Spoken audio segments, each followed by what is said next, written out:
Hello everyone, আসসালামু আলাইকুম। আশা করি ভালো আছেন, সুস্থ আছেন। তো প্রথমে আমি আলু ভর্তাটা করে নিলাম। করে নেওয়ার পর রেখে দিয়ে চুলার মধ্যে একটা প্যান বসিয়ে দিয়ে তারপর পরিমাণ মতো তেল দিয়ে দিলাম। আজকে ডিম ভুনা রান্না করব, ডিমটা দুপাজি করব। তো যার কারণে পরিমাণ মতো তেল দিয়ে পেঁয়াজ কুচি দিয়ে দিলাম 1.5 কাপের মতো। তো 1.5 কাপের মতো পেঁয়াজ কুচিটা আসলে যে কোনো ভুনা করতে গেলেই পেঁয়াজের পরিমাণটা একটু বেশি লাগে। তো যার কারণে আমি পেঁয়াজের পরিমাণটা একটু বেশি দিয়ে দিলাম। আজকে কেন যেন ভর্তা খেতে ইচ্ছে করতেছিল, ডিমের তরকারিটা একটু ভুলেও খেতে ইচ্ছে করে না আমার। তো যাই হোক, বাচ্চাদের জন্য ডিম রান্না করলাম আর আমার জন্য হচ্ছে ভর্তাটা এত পরিমাণ ঝাল দিয়ে করেছিলাম যার কারণে আমি ভেবেছিলাম আমার ছেলে হয়তো খেতে পারবে না, কিন্তু ফাইনালি তার নাকি এত মজা লেগেছে যে ভর্তাটা যা আম্মু আমাকে দাও। সে কী করেছে, যে আমি 3টা ভাগে ভাগ করেছি দেখেইছেন, সেখানে সে 2টোই খেয়ে ফেলেছে, একটা আমাকে দিয়েছে। তো যাই হোক, বাচ্চাদের খুশি তো বাবা মার খুশি। তো যাই হোক, এগুলো করার পর এখন এখানে 1 টেবিল চামচ আদা রসুন বাটা দিয়ে দেবো। তা আদা রসুন বাটাটা দিয়ে পেঁয়াজটাকে আমি সুন্দরভাবে ভাজা ভাজা করে নিয়েছি, যাতে আদা রসুনের স্মেলটা না আসে। তো যাই হোক, এটাকে একটু সুন্দরভাবে নাড়াচাড়া করে ভেজে নিব। তো ভেজে নেওয়ার পর এখন আর ডিম তরকারিটা বা ডিম ভুনাটা রান্নাটা করতে কিন্তু একেবারেই শর্টকাটে, মানে খুবই সহজ, কিন্তু খেতে কিন্তু অনেকই মজা। তো যাই হোক, এটাকে একটু সুন্দরভাবে হাতের সাহায্যে ভাজা ভাজা করলাম। পেঁয়াজটা যখন সফট হয়ে আসছে আর আদা রসুনটা দেওয়াতে আরেকটু সফট হয়ে গেল। তো দেওয়ার পর এগুলো সুন্দরভাবে একটু ভালোভাবে মজে গেছে। মজে যাওয়ার পর এখন আমি মশলাগুলো দিয়ে দিব। তো মশলাগুলো দিয়ে দিচ্ছি। মশলাগুলো এর মধ্যে আমার একটা ফোন চলে আসছিল, যার কারণে আমার চুলাটাকে একটু নিভিয়ে তারপর হচ্ছে ফোনটা ধরতে হয়েছিল, আরেকটা ফোন। তো আর এখান দিয়ে যে আমার ভিডিওটা অফ হয়ে যাচ্ছিল সেটা আমি বুঝতেই পারিনি, যার কারণে আমি এই যে এখানে স্বাদ মতো লবণ দিয়ে দিয়েছিলাম, তারপরে জিরা ভাজা গুঁড়ো দিয়ে দিয়েছিলাম, আর মরিচের গুঁড়ো দিয়ে দিয়েছিলাম, আর ধনিয়া গুঁড়ো দিয়ে দিয়েছি। মানে আমি যতটুকু রান্না করবো ততটুকু পরিমাণেই দিয়েছিলাম। এটার মধ্যে একটু সামান্য পানি দিয়ে মশলাটাকে ভালোভাবে কষিয়ে নিয়েছিলাম। কষিয়ে নেওয়ার পর যখন তেলটা উপরে ভেসে উঠেছিল তখন কিন্তু ডিমগুলো আমি ভেজে রেখেছিলাম আগে থেকেই। তো ভাজা ডিমটা দিয়েই কিন্তু আমি রান্নাটা করে নিয়েছি। ওই যে বললাম যে মোবাইলে ফোন আসছে, যার কারণে আমার ভিডিওটা যে অন ছিল না সেটা আমি বুঝতেই পারিনি। পরে খেয়াল করে দেখি যে আমার ভিডিওটা অন করা ছিল না। তো যাই হোক, ওটার জন্য সরি। তো তারপর বিকেলে ফাইনালি আমার ছেলে বলতেছিল যে সে নাকি এখন চিকেন স্পাইসি ফ্রাই খাবে। তো এটা আসলে কোরিয়ানদের যে খাবারটা, এটা আমি প্রায় সময় বাসায় করি। তো এর আগে কখনো ভিডিওটা দেওয়া হয়নি, একবার রোজার মধ্যে দেওয়া হয়েছিল। তো গত পরশুদিন আমি এটা করেছিলাম, আমি শর্ট ভিডিওতে দিয়েছি, এটা হয়তো অনেকেই দেখেছেন। তো ফুল ভিডিওটা যখন আমি করতে গিয়েছিলাম তখন আমার মোবাইলে একটু সমস্যা হয়েছিল, যার কারণে ফুল ভিডিও হচ্ছিল না, শর্ট ভিডিও হচ্ছিলো। তারপরে শর্ট ভিডিওগুলোই আমি দিয়ে দিয়েছিলাম।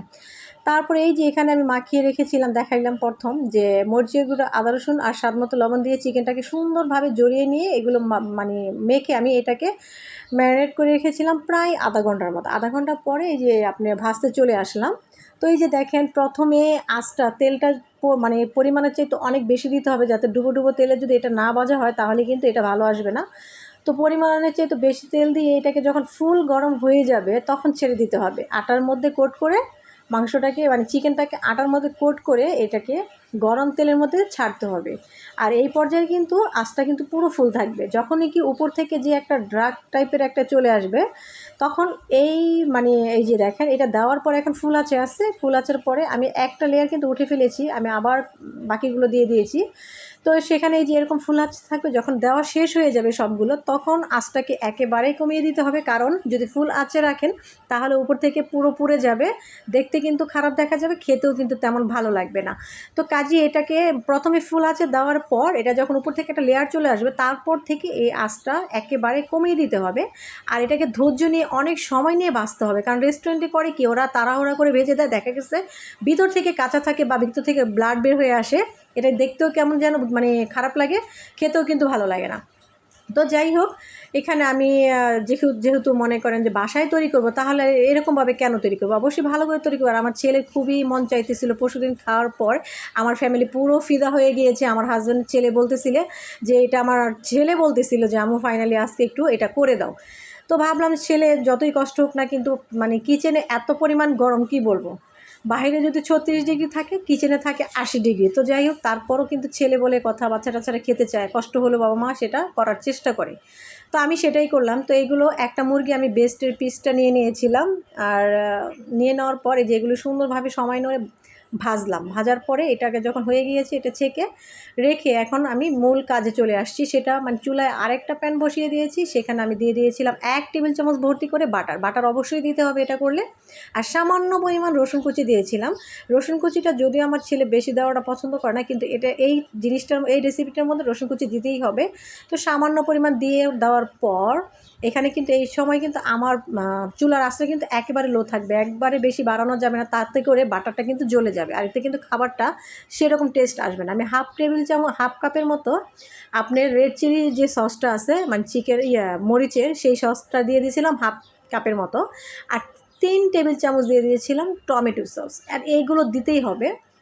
তো দেওয়ার পর আমি 1 টেবিল চামচ দিয়ে দিয়েছিলাম মধু। আর এইগুলো সব কিছু দেওয়ার পরে সুন্দরভাবে হাতের সাহায্যে এটাকে মিশিয়ে নিতে হবে। আর এই পর্যায়েও কিন্তু আপনার এই কাজটা যখন করবেন তখন কিন্তু এই আঁচটা কিন্তু একেবারেই কমিয়ে রাখতে হবে, তা না হলে এটা একটা শিরা শিরা ভাব চলে আসবে, আঠালো চলে আসবে, এটা করা যাবে না। তো এই যে আমি 1 টেবিল চামচ মধু দিয়ে দিলাম। তো এগুলো সুন্দরভাবে ভালোভাবে মিশিয়ে নিচ্ছি। তো মিশানো হয়ে গেলে এখন আমি চিকেনগুলো যেগুলো ভেজে রেখেছিলাম সেগুলো দিয়ে দিব। তো দিয়ে দেওয়ার পর এটাকে মিশিয়ে নিব সুন্দরভাবে। আঁচটা একেবারেই লো থাকবে, তো এটা করা যাবে না। তো যাই হোক, এখন এই চিকেনটা দিয়ে দিচ্ছি। খেতে এতটা পরিমাণ মজা ছিল যে কি বলবো, একবার যদি মানে বাসায় তৈরি করে দেখেন, জাস্ট আপনারাও ফিদা হয়ে যাবেন খেয়ে, যে এতটা মজা। কোনো মেহমান আপ্যায়নে বা বাসার মানে নাস্তার জন্য বা বাচ্চাদের টিফিনে দেওয়ার জন্য সবচেয়ে বেটার খাবার। তো যাই হোক, বাচ্চারা মানে এমনিতে যদি চিকেন খেতে নাও চায়, এটা করে দিলে অবশ্যই খেতে চাইবে। কারণ আমার মেয়ের ব্যাপারটা আমি দেখেছি, সে এমনিতে কোনো কিছুই ধরে না, কিন্তু এই জিনিসটা করার পর সে আমাদের পরিমাণের চাইতে আমাদের চাইতে বেশিই খায়। তো তারপরে এই যে আমি নামিয়ে নিলাম, দেখেন লুকটা কত লোভনীয় আসছে। তো কেমন লেগেছে অবশ্যই বলবেন। যদি আমার পেজে নতুন হয়ে থাকে তাহলে অবশ্যই একটা ফলো দিয়ে রাখবেন। তো আজ এখানে বিদায় নিচ্ছি, আল্লাহ হাফেজ।